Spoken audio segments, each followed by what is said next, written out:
Guys, आज हम बात करने वाले हैं ऐसे महावीर योद्धा के बारे में जिन्होंने अपने जीवन में बहुत कुछ किया। अगर यह नहीं होते तो पता नहीं आज हम कहाँ होते। आज हम बात करने वाले हैं महान छत्रपति शिवाजी महाराज जी के विषय के बारे में, जिन्होंने मराठाओं के दिल में अपनी बहुत बड़ी जगह बनाई। 19 फरवरी 1630 को इनका जन्म हुआ। इनके पिताजी का नाम शाहजी भोंसले, इनकी माताजी का नाम जीजाबाई था। छत्रपति शिवाजी महाराज जी को बचपन से ही इनकी माँ महाभारत से लेकर रामायण से लेकर और भगवत गीता और सब कथाएं उनको सुनाती थी, लेकिन उसका असर बहुत गहरा हुआ। छत्रपति शिवाजी महाराज जी के अंदर छोटी उम्र से ही नेचुरल लीडरशिप दिखने लगी थी। वहाँ मावल नाम का स्थान था जहाँ कई गांव थे। वहाँ यह गए और इन्होंने देखा कि उन लोगों में साथ बहुत था। वहाँ यह उन लोगों में घूमते रहे, उन्हीं लोगों के बीच रहे। इन्होंने देखा कि उन लोगों में ताकत बहुत है। तो एक दिन इन्होंने सब लोगों को एक जगह पर इकट्ठा किया और इन्होंने कहा कि मराठाओं को मुगलों के नौकर के रूप में जाना जाता है और यह जो गुलामी है वो मानसिकता है। और इन्होंने वहाँ नाजिम शाह और आदिल शाह के चंगुल से मराठाओं को निकालने के बारे में सोचा। उसके बाद इन्होंने वहाँ के लोगों को तैयार किया और फिर इन्होंने खंजर निकाला और अपने खून से भगवान के शिवलिंग का रक्त अभिषेक किया। और फिर इन्होंने ऐलान किया कि मैं स्वराज रथ यात्रा निकालना चाहता हूँ। और यह कहते थे कि गुलामी एक मानसिकता है और कुछ नहीं है। आप गुलाम अपनी मानसिकता के कारण हैं। लेकिन मराठाओं को उनके चंगुल से बाहर निकालने के लिए इनकी टीम तो बहुत छोटी थी। इनके पास कोई मैन पावर भी नहीं थी और सबसे बड़ी बात, इन्हें कोई पीछे सपोर्ट करने वाला नहीं था। लेकिन यह महाराणा प्रताप जी के साहस का, कौटिल्य चाणक्य पंडित जी की बौद्धिक शक्ति और उनकी नीतियों के यह कंबाइंड अवतार थे।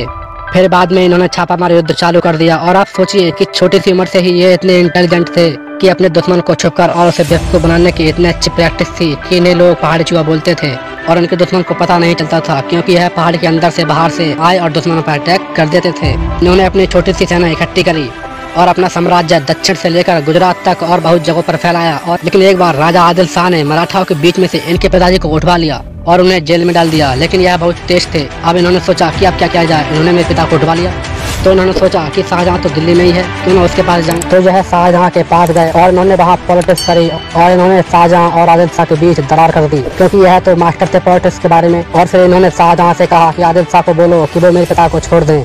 शाहजहां उनकी बात मान गए कि ठीक है, मैं उनसे कहता हूँ।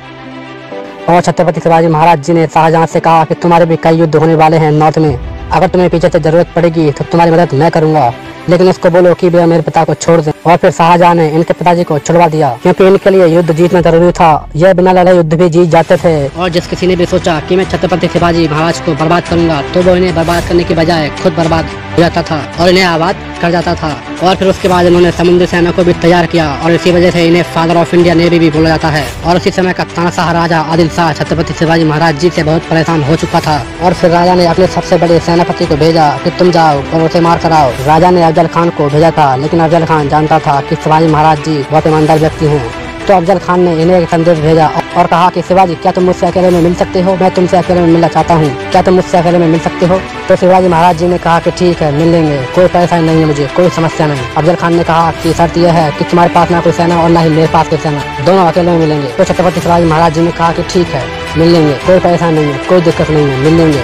और जब दोगुना लंबा चौड़ा अफजल खान जब इनसे गले मिला तो अफजल खान ने पीछे से खंजर निकाला और इनके पीठ पर घोंप दिया। लेकिन अफजल खान नहीं जानता था कि यह ईमानदारी के साथ चालाक भी थे, इसलिए इन्होंने पहले ही स्टील की पावरफुल जैकेट बना रखी थी और वो लोहे की थी कि कोई कितने भी चाकू मारे कुछ नहीं होगा। और यह जानते थे कि कुछ भी हो सकता है। और फिर छत्रपति शिवाजी महाराज जी ने अपना हाथ निकाला और सिग्नल चाकू बाहर निकल आया और उसको अफजल खान के पेट में घुसाया और उनकी किडनी बाहर निकाल ली।